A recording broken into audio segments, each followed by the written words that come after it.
Let's take a look at replacing the throttle position sensor, or the TPS, on this 2001 Dodge Intrepid 2.7 liter VIN-R engine. Now, the throttle position sensor is located back here on the throttle body. Now you'll see that there's some corrosion on the heads of the screws here. Now I'm going to use my T25 to attempt to get these out. But again, they're threaded into this aluminum throttle body, and quite often they put Loctite on these from the factory. So it's not that uncommon to actually snap these off.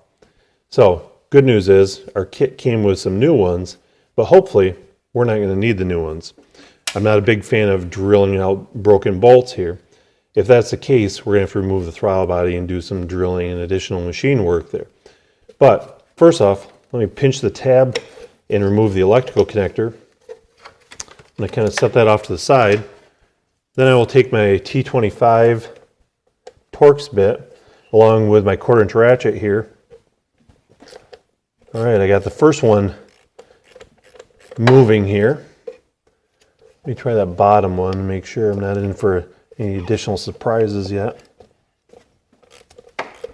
All right, it's working as well. Must be my lucky day. So I'm going to continue to back these off, but it's a good idea to inspect the wiring and before replacing the TPS on any vehicle, especially one like this where it's a potentiometer. We want to verify that we've got our 5-volt reference going to it, make sure we've got our ground signal, and then this is essentially a variable resistor. So depending on where the throttle is placed, the resistance level will be different and sending a varied voltage back to the powertrain control module.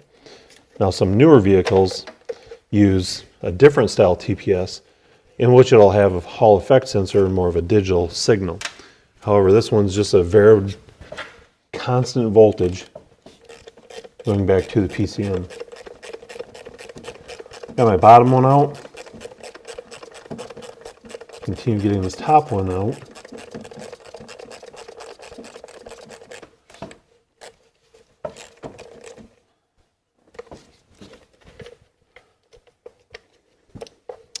There, and just like that, got the throttle position sensor out of the vehicle. Now inside here, we've got the throttle blade. So as I move the throttle, you can see how that turns. And now there's the notches inside the TPS sensor, which that's going to rest on.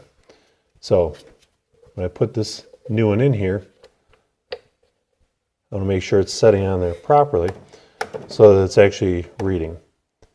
And so in order to do that, I had to kind of start it to the one side and kind of twist it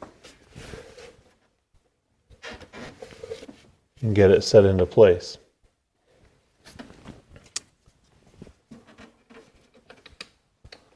Once I've got it into place, I will take my new screws or bolts or whatever type of hardware you want to call it and thread those into place by hand.